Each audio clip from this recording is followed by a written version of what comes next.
Hello, everyone, and welcome to the Literacy View. We have a very special guest with us today.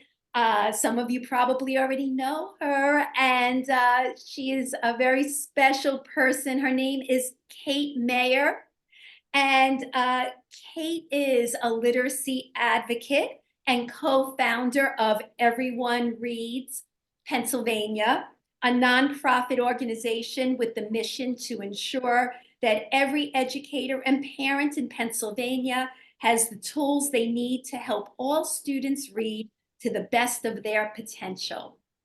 And Kate was part of a research study that just came out, hot off the press, and it is called Community-Based Early Language and Literacy Screenings. And she is a co-author with Dr. Jacqueline Galbali. Am I saying that right? Galbali and Mary Shepard. And it's such an interesting article. I wanted to have Kate on to discuss it. So, Kate, when we first met, you actually were one of the co-founders of a district organization that, was promoting advocacy within your district. You had a child who struggled to read, and you were looking to make change, and now you're part of something bigger, and we want to hear about it. So before we get into the details of the article, maybe you could tell everyone about the organization and in particular what you're doing with screeners now. Okay, yeah. So thank you for having me, Judy and Faith. I'm very excited to be here. I am a fan of your show and have listened to many episodes. So awesome. Thank you. Very, very grateful that you've asked me to be here and honored to be part of this. We met, Faith, because I think it was 2018. I read your book, and at the same time, I was actively working with a special education parent group in my school district on the main line of Philadelphia to shift the way that reading was taught in our balanced literacy school district. And the reason I was doing that was because as an educator, I didn't learn how to teach reading. I learned how to love literature, and I learned how to make really beautiful classrooms that were engaging, but I didn't learn how to teach kids to effectively read. And the only reason I knew that was because I had a child who ended up being dyslexic, and that was an emotionally fraught journey that we went on with my first of 5 kids. And by the time we met in 2018, we had figured out how to teach him to read, but I was so perplexed. In my high achieving school district, I had been in 2, one on the North Shore of Chicago and then one on the main line of Philadelphia, why we weren't using evidence-based practices. And while it was about dyslexia for me personally, as an educator, it was really about why didn't we learn how to teach reading? And that's what we really attempted to do. And we found your book and used it in our advocacy work with the district administrators. We took it to the office, we gave it to them, we hosted all these different meetings. Kate. Yeah, I know, because we've had this conversation. And by the way, this is Failing Students or Failing Schools, that book. Yes. And you had gotten in touch with me when you read that book, and that's how we started to communicate. I didn't mean to cut you off, but yes, but it was an aha moment because. And at the same time, I think I had seen Heidi Bevering Curry's video from the Reading League that brought all this together as an educator and a parent and just really helped to guide us in our work. But what happened was that the advocacy work that we did was not particularly effective or well received. And when the teachers union opposed a collaborative literacy committee that one of the school board members was really charging and trying to support and bring to the district. When we had this happen, we just realized that no matter what we did, this change that we were pushing for was not going to happen this way. And so subsequently, many of us who were part of that initiative partnered with Pam Kastner and Dawn Brookhart to bring the Reading League to Pennsylvania, because we thought this is a great way to use our time and to hopefully impact children. And during COVID, what happened was all these educators were getting so many great resources from the Reading League Pennsylvania, but parents and families were struggling. And so that's when we decided to expand Everyone Reads to Everyone Reads Pennsylvania and focus on screening, advocacy, and education. And the screening initiatives really are a focus for us, because now we know, at least we have some evidence that they're impactful, but they are things that we can do with volunteers. They're not particularly resource heavy. We don't have a lot of resources. We are a small organization that runs solely on donations and volunteer time. And so that's what we've been doing. In addition to doing these community-based early literacy screenings, we also do individual children. So when families come to us with concerns with older children, or with children who might need more, we might need more information about diagnostically, we will do those screenings as well. And we have amazing volunteers who are reading specialists, all sorts of different individuals. But I do want to share that Jackie Gabally, Dr. Gabally, who is the lead author on this study and one of the co-founders of Everyone Reads PA and the Reading League PA. She is a professor at St. Joseph's University in Philadelphia. Oh, nice, nice. Yes, and she has been running, I believe it's 12 years that her structured literacy program has been running, and she's just an amazing professional. She is an expert, and she is my mentor, and she really was the founding teacher at AIM, which is part of AIM Institute. So I just have to give she and Molly Shepard, the other co-author, just a shout out, because they and Molly's official name is Mary. So I thought maybe I had it wrong. yeah. But they're the smart people in this bunch. But I just that's kind of where we are. And we're again always looking for resources to expand, but the screenings have been just again a really impactful part of what we do. Okay, so Judy lives in Greenwich, Connecticut, by the way, and which is a very wealthy district. And these are the same issues that she and I have talked about numerous times. I'm on Long Island. Kate, you and I had conversations about that as well. So there are these, wealthy areas all over the place, and these issues occur all over.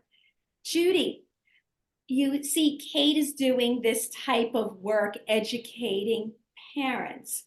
Do you feel something like that is needed where you are? Do you think parents are knowledgeable? Do you think having screeners like this in your area would be helpful? These are screeners, of course, for early childhood. What do you think of that?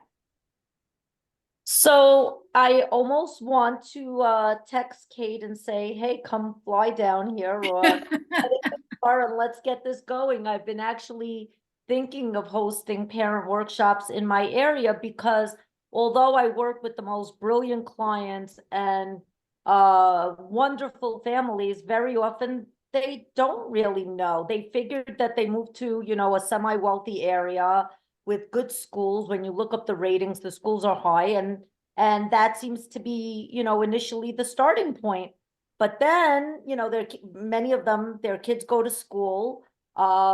Some of the programs are still not aligned with the science and the research, and their kids are struggling. So behind the scenes, their children spend Friday with me after school, or Saturday in the morning, or Sunday in the afternoon, because, the schools programs, unfortunately, there's a lot of kids that even here are struggling. I mean, I work in some of the poorest schools as well, where there's kids struggling. I commute every day to the South Bronx. But the truth of the matter is, it doesn't matter where I am, and it doesn't matter which zip code I am. There's definitely kids struggling, and parents that definitely aren't as informed as they should be. And very often what I'm doing behind the scenes is texting them, especially after reading Faith's books, the kind of questions they should be asking the schools. And once, you know, parents start being more informed, everything changes sometimes for the kids. You know, maybe they're seen in reading, maybe they're never seen in small group. All of a sudden they start getting seen in small group. Maybe they were using LLI, but the neuropsych report might have said to use an Orton Gillingham based program, and then things start to shift. But, you know, I find it to be really unfortunate that parents, even though they care for their kids and love their kids, don't really know what to look for and ask for. And the only time they really start knowing is unfortunately when their kids run into problems, which is That's, what me and Faith or you. Yeah, I mean, and I think that it's such a complex issue because it looks different from the outside Right. in different areas, in different types of schools. But the problem, while the problems outside might be different, within the school, I mean, what we find is that if we educate parents, if they see a reading screener and we talk about phonological awareness, if we talk about the importance of decoding, you know, sound by sound in the beginning, if we talk about not guessing at words, not memorizing all the sight words, and they have this knowledge when they walk into the classroom, when they hear a teacher say, "Oh, Mrs. Johnson, Susie, she'll catch up.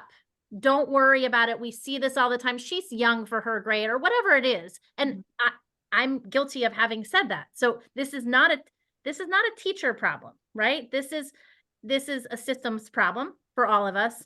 And when parents get this information and understand it and can ask the questions, then they also can start to find out what's already happening in the schools. Because I think this one this phrase that we use is called data cloaking. So you guys are probably in similar districts where screeners are happening. You know, they're happening. It's screener Yeah. time right now, Kate. I had to contribute to my family newsletter tonight, reminders about screeners, wishing everybody, you know, good luck, because I know that, you know, it's the middle of the year benchmarks, right? We're going to see what's happening. Is the instruction working for those kids? Is it not working?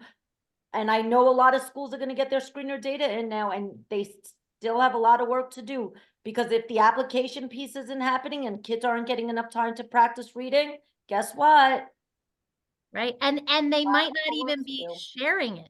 Like that's the piece we found. We That's found, right. yeah, Right. we found like, so we were using Acadience initially. We now use Ames Web just because of cost and all these different things. But Okay. we would say to parent, and we knew this from our own personal experience as parents, an Acadience report would be recreated and sent to parents late, like not really far out, and it wouldn't have percentiles, it wouldn't have graphs, it wouldn't have all the things that we know from the MTS system, and RTI research is really important to look at progress and understand. Why didn't it have that though? I know that they have a family letter now that I see that's pretty descriptive. No, Acadians had the family letter. Yeah. But the school districts recreate or choose what to share, and many times they don't even share it.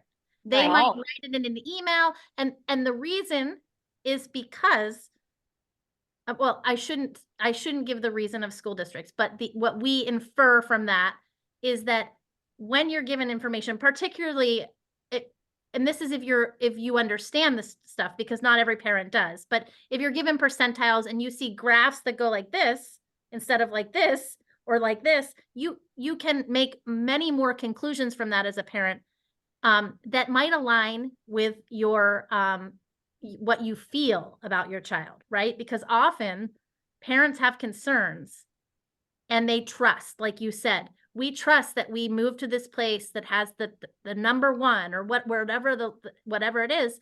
And then they just waste time. And that's that dyslexia paradox where we want to catch kids early, intervene wherever we can. We don't care if it's at school. We just want kids to get what they need in word reading and oral language, right? Well, that's why I wrote, if only I would have known, because that's what parents literally was saying to me, Mhm.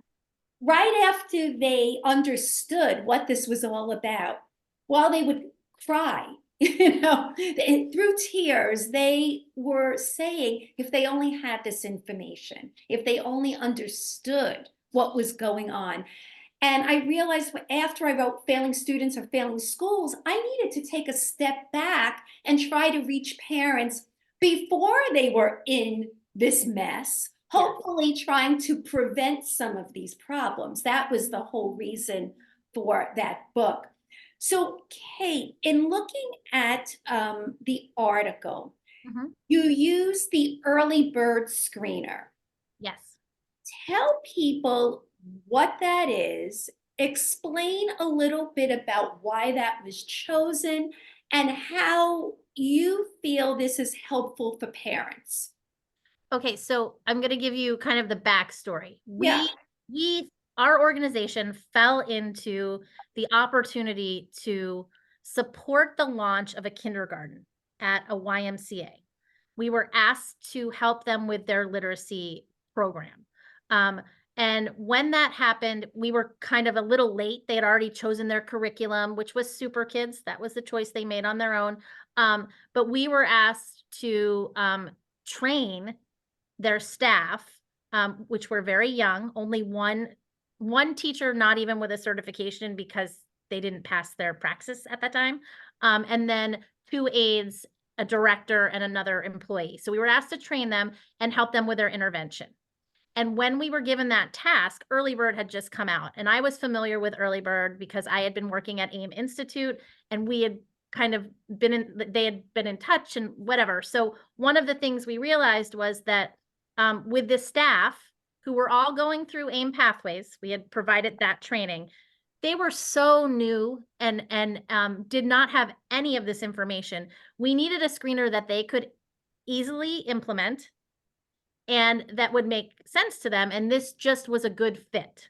And I will say that for the kindergarten, we also did Acadians, but that was by our choice, so that we could kind of, make sure that it was all lining up, basically. But what happened was immediately when we started using the Earlybird, we saw how easy it was to administer. The Earlybird is an app. It's a game-based app that was created by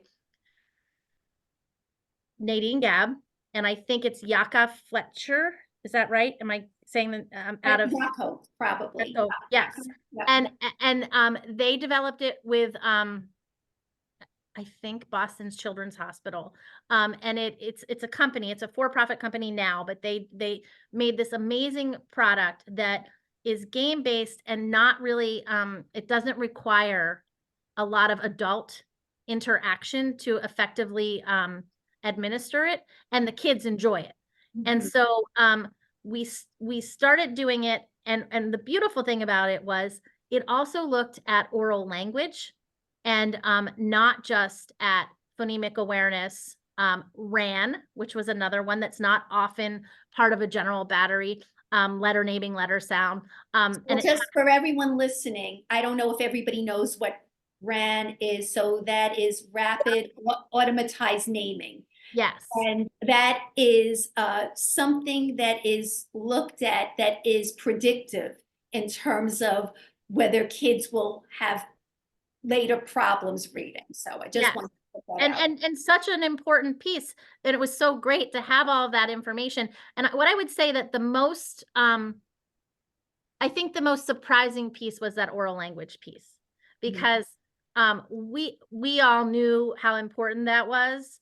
But what we had been finding out in our individual advocacy cases was that we were getting kids older who had DLD, developmental language disorder, that was only identified by private practitioners, private speech and language practitioners, and had not been teased out in public schools because the kids seemed typical. And so that piece was really impactful, and particularly when we looked at our kindergarten class where we had several kids who didn't seemingly have oral language issues, but showed up as having red flags. So we chose that because of the ease of application, the research behind it, and the people who created it.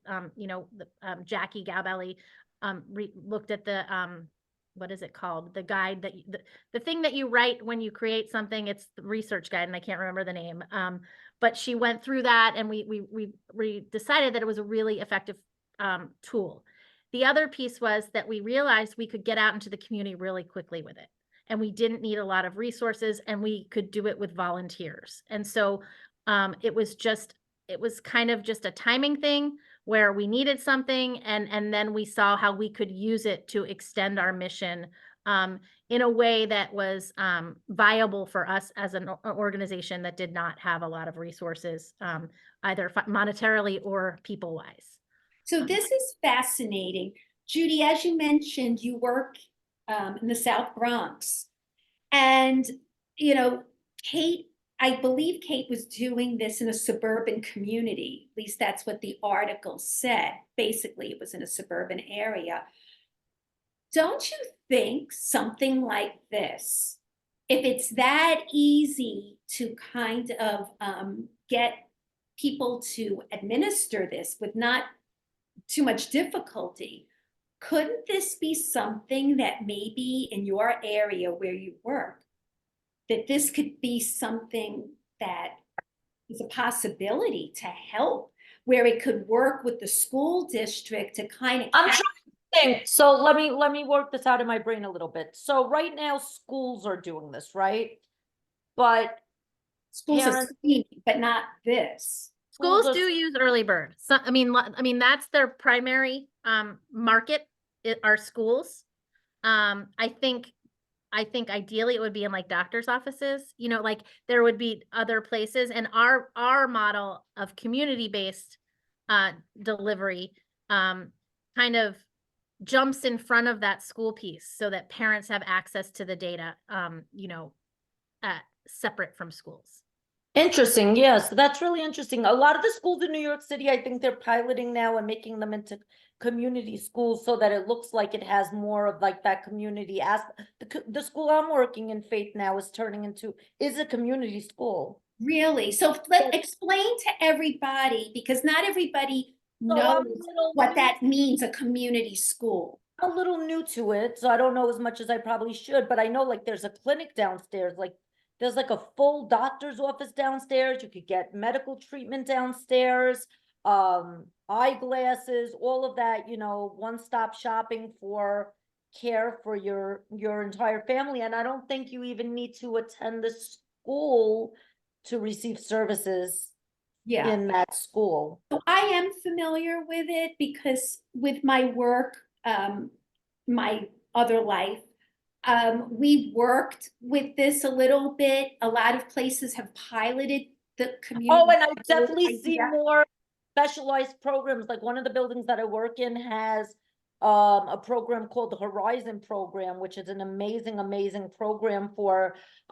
children on the spectrum. And I have never seen such a fabulous, wonderful program where their needs, students' needs are being met, and students are getting so much care, love, and attention, and you know, so many hands-on experiences and paras and so forth. So I definitely see very positive things.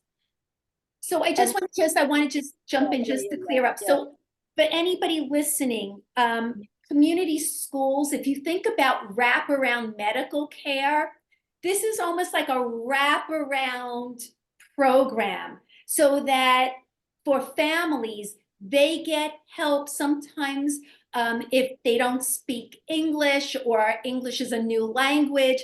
It helps parents get services. It helps with getting medical services. It's really trying to nurture the family in the community so they're not hanging out there by themselves. And it's a wonderful idea, especially in school districts where you know, you have parents who might be you know, struggling financially and socially and emotionally. It really kind of supports families. So that's what community schools have been, and hopefully there are more coming along. Yeah. So did you want to say something? Faith, so how would that be different, getting these early bird screeners than getting the screeners in the school? How would that look different? And would it be like possibly a way to see the screener scores faster, have easier access to it, cross-check if it matches the school screening? How would that all work together? So Kate, have you collaborated with the local schools about your findings from the So screeners that you've used? Is there collaboration? well, there's definitely collaboration.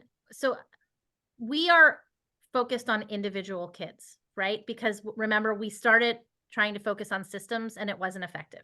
And Mhm. so we do have families who are not in suburban areas who participate in our screenings. So we have those experiences as well, less because of access. We don't advertise. Trey is a someone who feeds us people, Faith, who you know. Ray Hadrick. So, oh, Yeah, good. So yeah. he has his own nonprofit, Lit Champs, that he just started. And I've worked with Trey on helping in with his barbershop initiative. So that's wonderful that you two have been talking Yeah, collaboratively. well, because what happens is, so we do collaborate with districts. Here's how it happens. When we have individual students who show, any student who does our screeners, whether they're doing our early bird screening initiative or they're doing individual student screenings that might be more diagnostic, we always have education sessions. That's a really big piece of what we do. We do not hand data to families without giving them some quick education. So we do like a 30-minute session for the early bird that digs into just a little bit about evidence-based instruction, the science of reading, if we use that term, the theoretical models, kind of very basically. One thing we talk about a lot is Nancy Young's ladder of reading, because that helps parents kind of gives them a framework to think about instruction in schools and what their kids might need. And then we review the early bird screener itself. And it's beautiful because the report, we actually create our own early bird report. We don't use their parent report because we want to give a little more detail than what they provide. But it aligns to Scarborough's reading room. So we can have that basic conversation, and then we can pull the report, show it to parents and say, here's the phonological awareness section. These are the scores. This is what it means. And then we can talk a little bit about what they can do at home. Mhm. But when we get kids who are showing risk, and it might not be a kid whose dyslexia flag pops. We might say, well, Susie has risk here, here, and here. We see some deficits, some areas where we want to just keep an eye. Here's what you can do at home. But if we do get a lot of risk that shows, this is someone we got to jump on now, we would help the parent advocate at the district, at their school level. And we provide guidance on how to do that. And then sometimes we go to meetings. And that's where we work collaboratively with schools. They don't always like to take outside data. However, when we have data that shows that there's need and the parents are asking questions, we can help the parents to have that conversation. Or even like you said, you guys were texting parents questions to ask. We can even provide them the questions to ask so that they can go in informed. And so that's how we do it. Districts and schools, we have one district who really is amazing. And what I would say is that this is experience, this is not research based, but in our experience, lower performing school districts have more staff in these meetings who understand the research and evidence-based practices, and they're more apt to collaborate.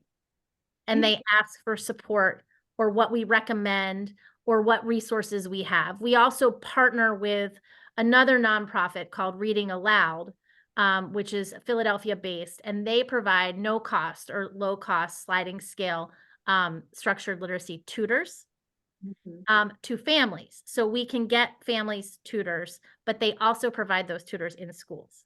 So a lot of times we run into cases where we're in a school and they're making a shift, right?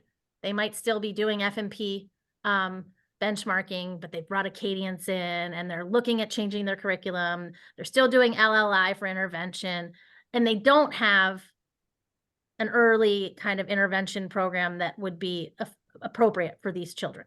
Or they might not have an MTSS system that's completely in place. Then we can say, hey, well, we could connect you with Reading Aloud, or hey, here's Reading Ready. This is a great curriculum. This is a great evidence-based curriculum that you guys could use, you know, like that kind of stuff. And that's how we collaborate. And I just listened to your interview with Kata. And I was listening about the curriculum talk, you know, and one of the things we find, we have volunteer advocates who go into the schools. Unfortunately, we have to recommend programs. It's a bummer because educators don't have the deep knowledge that we need to effectively, diagnostically, and prescriptively with, you know, using structured literacy to address all the needs of students, because it's hard and it requires a lot of work to get there. So, you know, we can hand programs and say, please try this. You know, we do have to ask for certified Wilson tutors or certified Orton Gillingham practitioners, because then we know for that specific kid who needs that or who might need that they at least have that training. Where we run into really big problems are on the oral language piece, right? Like if we have a kid with a DLD profile, that's a hard thing. And I know Tiffany Hogan is working on that, and there are some recently recommended programs there, and it's not the answer, but one kid at a time, we want to make sure that we can get as much as we can in school for them, and that they're not coming to you, Faith, or to you, Judy, after school, because the emotional impact. Trying to kill our business. Well, I mean, I'm there's kidding. not enough I of you, believe right? I've done a lot to kill my own business. I know. Because I try to educate parents, but I'm really kidding. So listen, you said a lot right now, so let's just back it up a bit. So one thing you said is that you know, you need to mention programs in particular, and I think programs inform instruction. All right. Once you see a good structure, a model, then it almost teaches you what you should be looking for. So I'm not against that. I don't think Judy would be against that either. It's just the idea that, you know, you need both. You need an educated teacher, somebody who's knowledgeable, and then you're able to choose and, you know, what you should be using, rather than just a canned program that, okay, we have Wilson, let's do this, even if it's not the right program. All right, that was number one.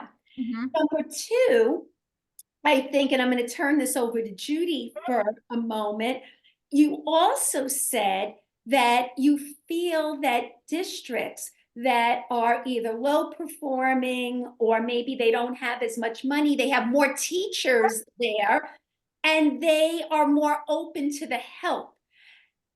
And I would agree with that. I would agree with that, because I think that, like the district that you started your advocacy work in, Kate, there's no reason for them to change. If they do well on paper in a newspaper, why do they have to learn anything new? They're doing just fine. It must just be those few kids. And you know, they don't want to change all of this because it's only a few kids. Meanwhile, behind the scenes, all these kids are going out for tutoring, and they're going to me, they're going to someone like Judy. And then it doesn't reflect, the district doesn't really reflect that there's a need to change. So Judy, think about that. How do we push in districts that appear really good on paper, right? Like these high-performing, wealthy school districts that look good on paper, and yet they're not really open to change because they feel they don't have to. What do you think about that? How do we get them to do it? How do we we can't force them, but how do we get them to even listen that maybe that there's a, Well, one thing that has to happen is the parents that are getting help from people like you or I have to become more active and more vocal, right? There's no shame that their kids need extra help. It's shame on the schools, not shame on their kid. And I know, unfortunately, some schools will try to say, oh, we have great data. We don't have to shift our curriculum now, right? Because a lot of schools are going to be quote unquote forced to change it because of legislations and stuff. And I think a lot of them are so tied and connected to these programs as their identity. But we can't say that every child is not important. And also, we know the research tells us that structured literacy doesn't just help those kids that are underperforming, but it's beneficial for all of our readers. And I know that a lot of our readers, even some that I helped in my past, could have been much better readers if I had had more of a structured literacy approach and taught them how to decode really, really well with the new knowledge that I gained 7 years ago. I think that's really, really important.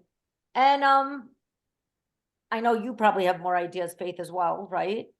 well, I think what Kate said before, how, she felt that her group was not effective because the teachers union came in and, they were spinning their wheels.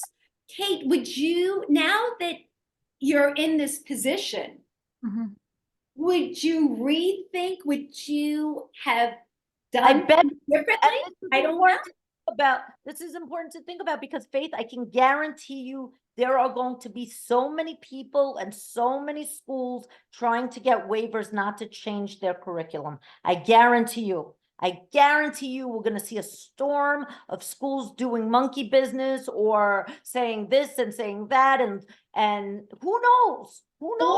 Or what I could tell you happens here on Long Island, they take what they know and then they, as you said, Kate, they rewrite the script to make Window it dressing. comfortable.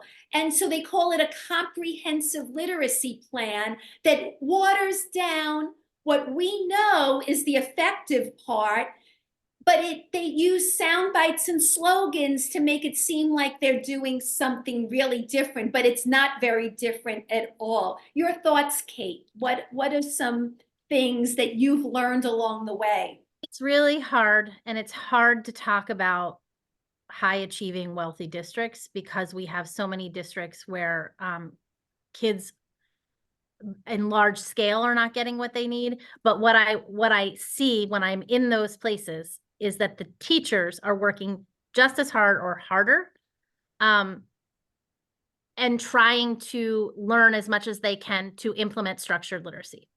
And so, and this again is feeling probably experiential, but in my experience in high achieving districts, families focus on their children. They can be social justice warriors by name. They can have great intentions, but in the end, it's about their kid, getting their kid the help they need, not impacting the perception of where they live. And there's a lot of stuff that happens politically within these systems. And they're not doing everything wrong. They have good teachers. They don't understand structured literacy. So there are kids like Faith, your word dysteachia. I know that was you. That's your word. That is so true. I'm going to give my personal experience with my own children because I have 5. I have a 17-year-old and I have 2 7-year-old twins. My oldest child went through school, the early part of his schooling on the North Shore of Chicago in a fabulous school district where Lucy Calkins was God. And he is bright and he effectively was able to mask his word reading difficulties with memorization and his intellect. And the emotional impact was extreme. Okay. So we had to deal with that. We dealt with that. His brother, who's 7, who has had structured literacy in a general education setting since before kindergarten, right? Pre-K, kindergarten, 1st and 2nd grade, has the exact same profile. I know this. They're my children. I look at the data. His name is Jack. Jack will never will never be identified as being dyslexic. If Jack had to memorize every single word through 2nd grade to read, he would be identified as dyslexic. And Jack doesn't go to my local public school. Jack goes to a very expensive private school where structured literacy is part of the and intervention, RTI, where an effective intervention system is in place with screening and progress monitoring and differentiated instruction, diagnostic and prescriptive instruction. And so that's a long time between those two kids, right? There's been a lot of change. I have students in the school district who have done our screeners who are the same age as Jack. We have advocated for those students within the same school district and others locally. And I'll give an example from a neighboring district. You were talking about programs. I have a child in 1st grade screened on Earlybird. Parents knew that there was an issue. He does not need Wilson or Orton-Gillingham. He has a learning disability. It's identified. He needs lots of repetition, right? Mm-hmm. He needs the same thing that he's getting with his foundations in his general education classroom from the great teacher, but he needs it much more repetitions, lots of practice so that he can solidify those skills. The frustration that he's feeling going from foundations to LLI to a hybrid structured literacy because they don't understand that the teacher's trying is immense. And so when I think about what do high achieving districts have to do, how do we get them to move the needle? I do think legislation helps. We don't have legislation. We have structured literacy competencies. Again, Pam Kastner is our head of literacy for the state of Pennsylvania. We have awesome resources. We have these competencies. No funding. No training of leaders. School leaders have to be on board. 100%. You have to understand. Without that, you have teachers operating in silos. You have teachers who we sit in meetings with teachers tapping us under the table saying, send us what we can do in our classroom, and at the same time with the admin or the special ed directors, just making sure that on paper, whatever they're doing looks okay. And so I mean, I don't know the answer, but what I would say is instructional equity should be the focus. And instructional equity for all students within a school district. In high achieving districts, you have the 200 kids who are the AP scores, the National Honor Society, like national merit scholars, all of that. But then you have these kids in the middle who have not gotten the same access. They might be tutoring through things, whatever. But if staff focuses on instructional equity, that's going to propel them to make changes systemically. I think. But I have been in districts where equity is a conversation. But you look at their data, you look at the difference between kids of color and their counterparts, special education students, and that's not the story that you see. Instructional equity is not the focus. Mitchell Brookins is a colleague. We are moderators on the science of reading, what I learned in college, what I should have learned in College Board. And I had a conversation with him about a student within a district, a high achieving district, who was an African-American student, low income African-American student. And that child was in 3rd grade and I had one of those charts I told you about, Judy, where like it's the Acadians data, but it's not on an Acadians chart. And I had the 2nd and 3rd grade data. And that child started 2nd grade reading 4 words a minute. Middle of the year, 7 words a minute. End of the year, 7 words a minute. Then for 3rd grade at 7 words a minute. So effectively no growth at all whatsoever.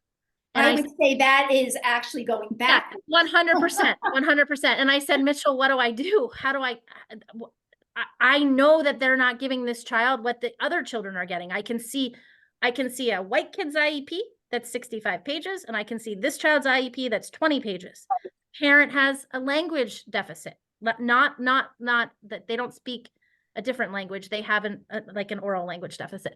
And he said, find another place for them. You're not going to fix that.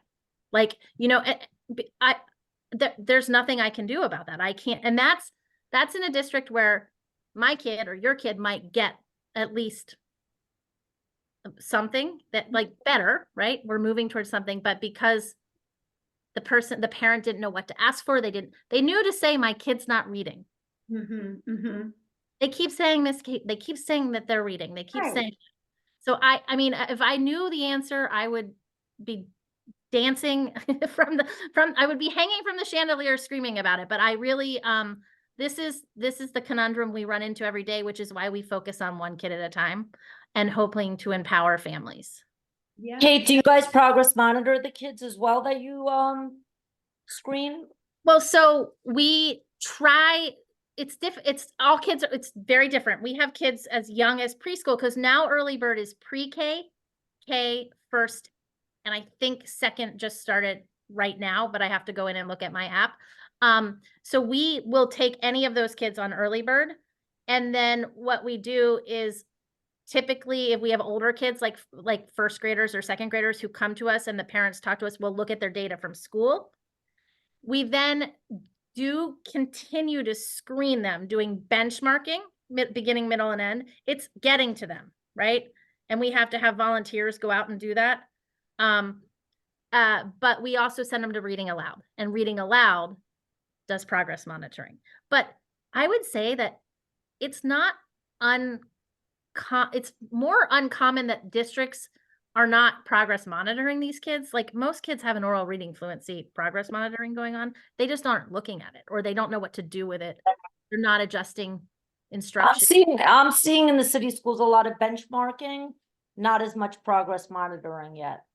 A lot of schools getting their feet wet with just making sure that they're benchmarking, and I think it's a real lost opportunity when we're not progress monitoring in the schools, because then we're not, you know, continuously setting bite-sized goals to, you know, keep things moving and keep kids progressing. It's kind of hard to get all the systems and structures working in place and making sure that, you know, that the RTI MTSS system is functioning to capacity of, you know, helping achieve high outcomes. It's not really that easy.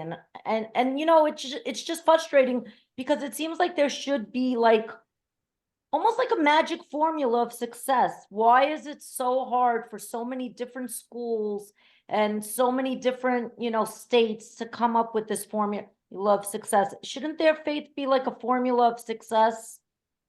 Well, you know, I think that we know, we have all the components. We know what works.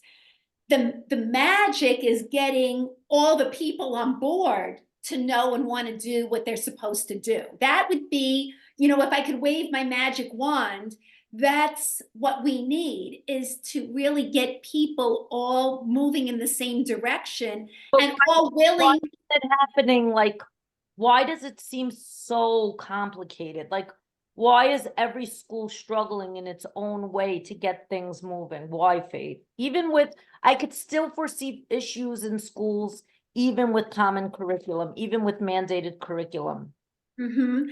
I think the mandates are a start for some, but again, it really is this long-term commitment to saying we need to get knowledgeable about this. And like you said, Judy, the progress monitoring is a very important piece, and understanding what it looks like and what to do with it. You know, when I was looking at this article, it sounds, Kate, like the parents knew from a very early age that there was something not right in their kids. But once you did this early screening, their concerns were validated. And that to me is what I found without any of this, that parents always know. They really do. But the schools kind of poo-poo it. And and I don't mean they do this on purpose, but they really, as you said, they either don't understand or they truly think kids will outgrow some of these things and not to worry so much. But the parents, when I talk to parents, I just spoke to a mother recently. I did an assessment on her twin girls, and she told me she knew from preschool that there was something not right. And she said, people try. It's not like they weren't giving her things, but they weren't necessarily giving her the right things. And they weren't giving her maybe all the supports that were necessary. So, I don't think there's an easy answer for that. But I did want to ask you, Kate, there in the article, it mentioned parent involvement versus parent engagement. Can you talk a little bit about that? Yeah, that is something that I think is very profound because, Yes. and this I think honestly is a bigger problem in high achieving districts where parents are supposed to be involved and they're held at arm's length. And what parent involvement means is that the school is guiding what that is. Mm-hmm. And parent engagement is taking what the parents have to offer to support their children and using that to collaborate and effectively work with the child. And so I think we know in ESSA of 2015, parent engagement was mandated or put into that law. But you guys have seen, I'm sure, Title I meetings where they have to have these parent engagement meetings where you go to the meetings and parents have a presentation and they get some books to read to their kid. They're told you have to read, you have to, like the same. And really for failing kids who are struggling, what happens is they get shamed. I mean, I have our president of our organization. Her name is Kate Murphy. She's an amazing woman. I met her because she was on the school board in my school district. She was the superintendent's student when she was in AP history. He wrote her college, recommendation. She thought she had drunk the Kool-Aid. The district's the best. She lived there. And it wasn't until she started talking to us to learn. And it takes a lot to educate non-educators about this stuff, right? It's a lot. And so we were educating her and she was like, wait, what about my kid? And she said for her youngest, they were like, oh, he'll pop. Don't worry. I think at the time he was in first or second grade. And it wasn't until we educated her that she subsequently found out her older daughter was dyslexic, had been getting instruction on the side, but that parent involvement piece where they're like, hey, Mrs. Murphy, your son, you should just be reading to him. Not like, what do you have to tell us about him? What are you noticing at home? What, here's some, let's collaborate, so that I do think that is super important. It looks different depending on your situation as a parent, and schools should be able to understand that. We blame parents all the time. We blame poor parents. We blame parents with addiction problem. Like we blame them all the time, but I have never met a parent, no matter what their circumstance is, who didn't want their child to read and didn't want them to do well in school. And they can't. Not every parent. I have to be honest, 7-year-old twins. One is dyslexic and has DLD and is at AIM. The other one is the one I told you about. I can't do all the homework. Like I'm developing their oral language. I'm reading aloud. I'm like, but to sit down and do all of that. And I am an educator. Like it's a lot. So I think Thank you for being honest, Kate. Yeah, I mean, I think parent engagement means where can we meet the parent? How can we inform them about their child?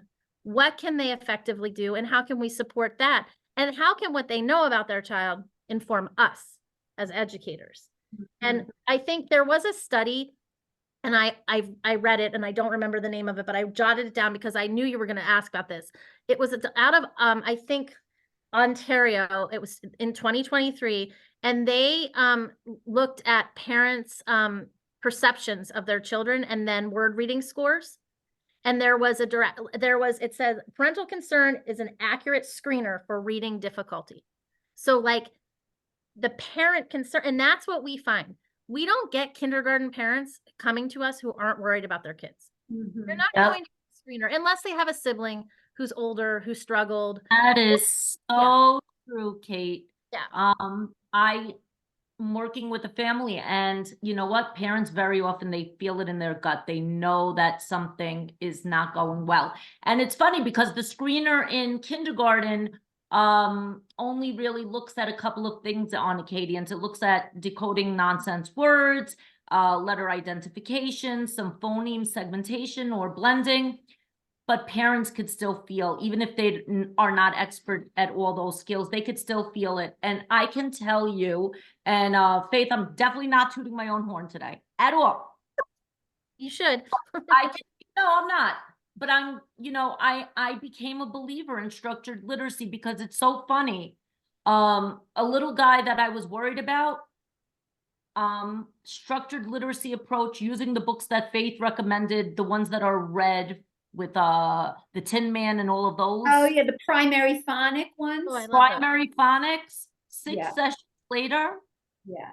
child is reading those books Yeah. and making those sounds. And all of a sudden, this kid that the family was really, really worried about, we're not really worried because now it's middle of kindergarten, and that child that was definitely a red flag based on Acadians, because that child is getting practice, because that child is getting the right tools, it makes a world of difference. But you're providing that outside of school. You see how this is just, and I do too. I'm just saying But it shows that if a school could come, if that happened outside of school, and of course they have all day to do that. times of seeing a kid for an hour, think about if the Right. school figured out their MTSS systems and structures, had the right materials, and gave kids the practice, wouldn't we not continue having these conversations over and over again? That's my question. Why does everything take so much time? Why are we fighting so hard for something that we all know now is right? Well, I think because we're not why? following the research, because we're taking pieces of it. And MTSS, an effective MTSS system, is very aligned to research and is done in a specific way. So I want to share a resource that I recently came upon I'm in the Mount St. Joseph's graduate program. And Amy Murdoch, who's the founder of that program. Yeah, she and her team, and I don't remember the other author, created this tool called the LAP, LAP-G,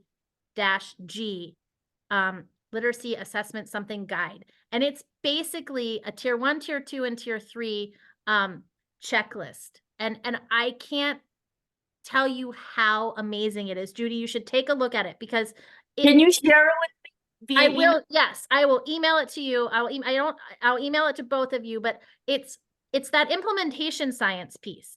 And I heard you guys with the F word. It's the fidelity piece, right? It's making sure that you're fidelity driven in systems and in instruction. And that fidelity driven piece, like for your structured literacy, it's not just word reading. It's also oral language, it's vocabulary, it's read aloud structures, like because kids, with that ladder of reading that Nancy, that I use all the time just to describe things to parents, kids need structured literacy, a certain percentage of kids, right? And that means for my oldest child, it really was in writing.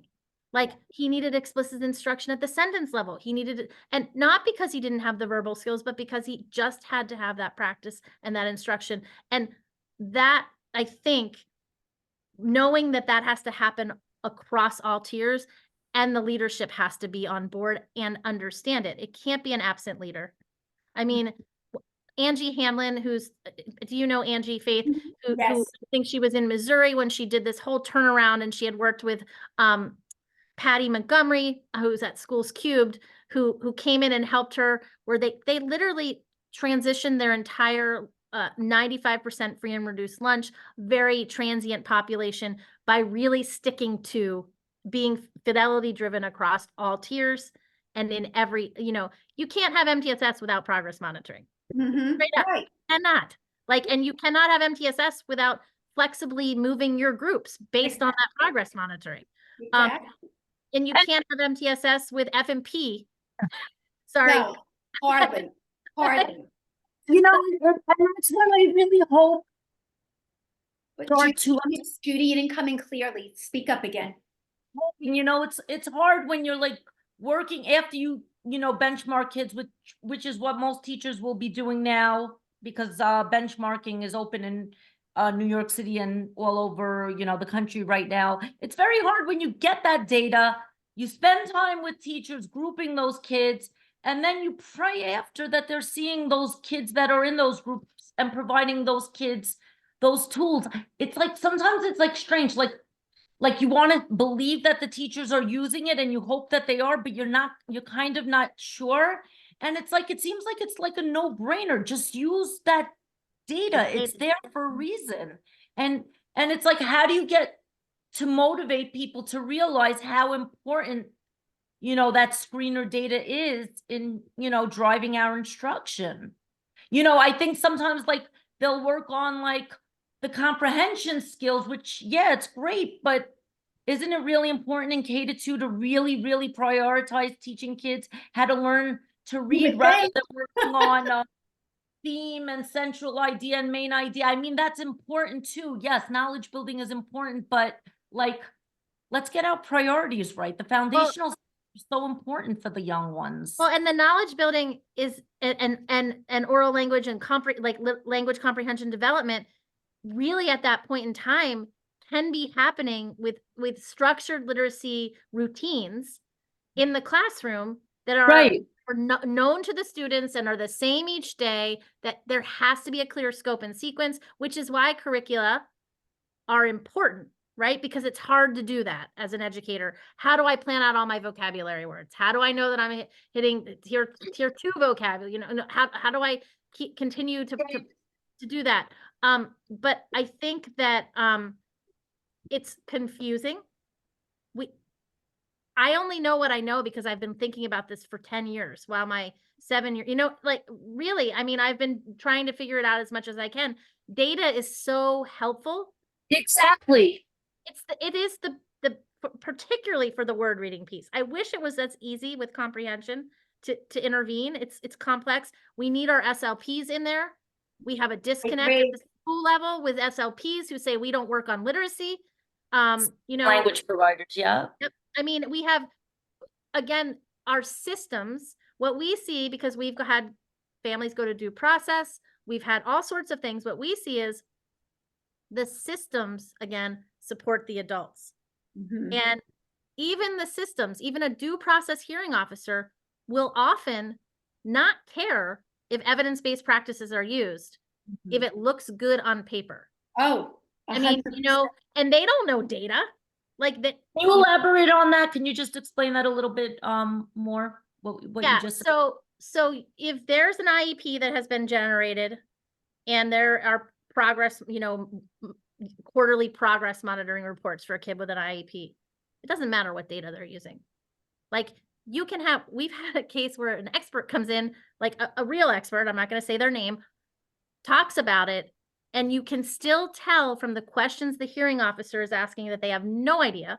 And that, hey, even though the kid wasn't screened, even though they're not making progress in comprehension, in writing, hey, that graph on that paper went this way. It doesn't matter what the graph is. And F&P is often one of those tools used in these hearings. And so I don't know the answer to that problem. It's top down, I think. And Faith, we do need to talk about that article I sent you at some point, but that new article about just the impact of legislation, because there's about that. Yes. Yeah, that could be another episode. And we need experts on that because it's a lot for me. But I just hope that leaders catch on. It's when you meet not a good leader, when you meet a leader who gets it and who takes the time to do AIM pathways or letters, or then you see then you really see big change.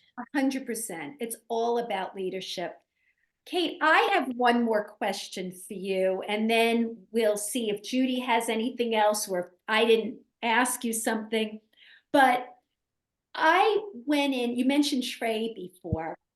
Mhm. I actually went into a CSE meeting with one of the parents from his area. Mhm. And I acted as an advocate. This was a while ago. Can you just explain to the listeners what a CSE meeting is? So a committee on special education Right. meeting.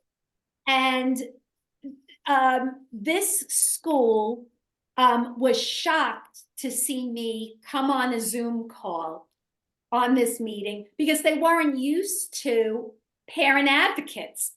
And so it was amazing how different this meeting went because I was there.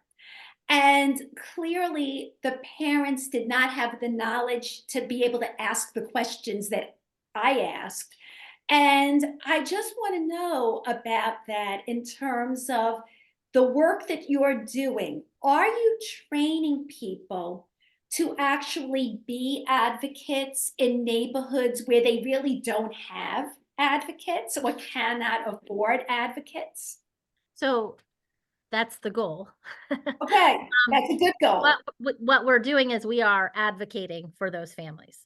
And if we had resources, our next step is to proceduralize the advocacy process. And Excellent. what we found is that you need an immense amount of knowledge to effectively advocate, because you have to know the questions to ask. You have to know the BS. So you have to know when schools to special ed, when a special ed director says, oh, we're not gonna give a writing goal for Johnny. He doesn't need a writing goal. His writing's terrific. And you know that they have some workshop product that the child has created, that they're holding out, maybe holding out. Usually it's not even there, but you have to ask the questions. Well, can we do a bait? Like, and so that is what we want to do. We need funding because it really requires, which we are doing, like take the steps down, even from a procedural perspective. How many days do you have to respond to this? Or how do you request an evaluation? An evaluation isn't good. This is one thing we have kind of solidified. How do you ask for an evaluation and make sure it's not CRAP? You have to have crap. We call BS all the time. Podcast, you might not be able to say it on ours. But here you can. But and I will say that one thing that happens that is not great in the work that we do is that because systems are not effective, we often have to get kids into special education. And so it's not our goal, but you know that you can't get a kid anything unless they have protections. That's right. And so document. That's yeah. right. And so, and there are, like I said, there are some great admin and people who will work with us and do the right thing because they have systems in place or are working towards it. But in general, it's not until that kid gets a piece of paper that you can at least ensure that somebody is checking in on them. I mean, we can't always ensure that the right curriculum is happening, but that's the goal, Faith. And what I would say is that we are at capacity or more, but we can't say no. Right. And so, and I've been in different districts myself personally as an advocate.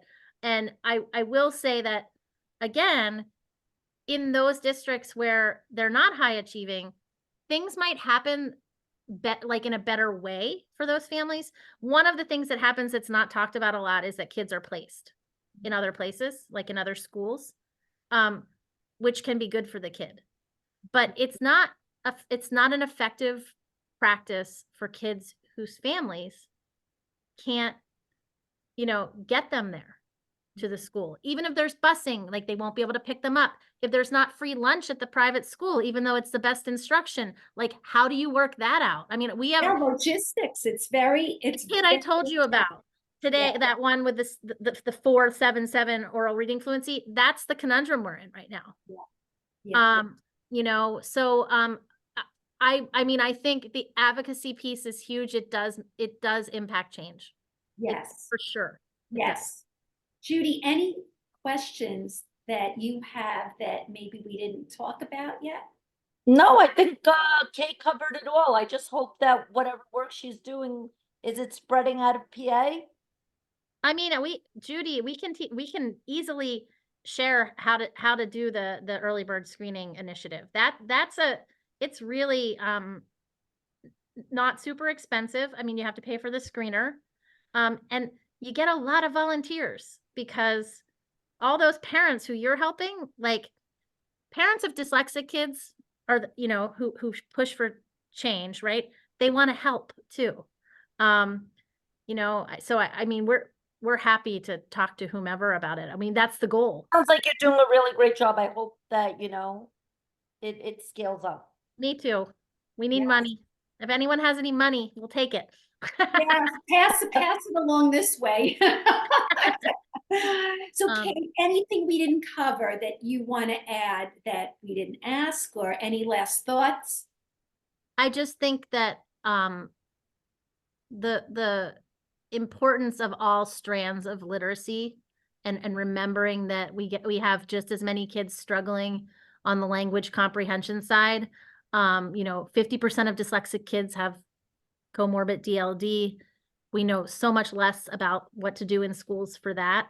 And just, you know, the importance of oral language development. Teachers, please focus on that.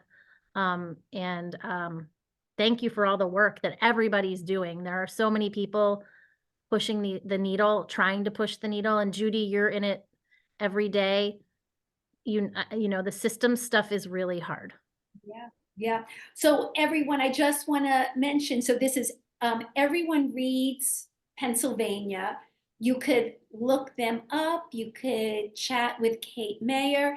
I also want to say I have a website, ifonlybooks.com. So if you are interested in this advocacy work, I would recommend you visit that website. There are free resources there for a book club with questions that align with my book. And there's also a free handout there, Can You See Me, that parents can use to get districts to understand the track that kids will take if they don't get the proper help. So there's a lot there. So that's ifonlybooks.com. Judy, why don't you hit it and tell everyone how to get in touch with us? All right, follow us on Facebook, The Literacy View, Real Teachers Letting Loose. Join our group. We're growing by the seconds. Follow us on Instagram, The Literacy View. Follow us on Twitter. Faith is at High Five Literacy. Follow me at Boxner Damsky, right? I think That's what so. I am.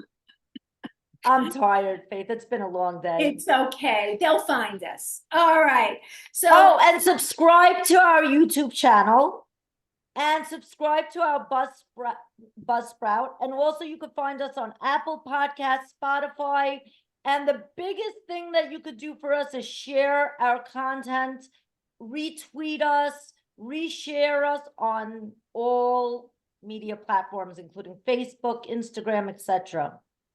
thank you. All right, everyone. Thanks for listening, and we will catch you next time. Thank you.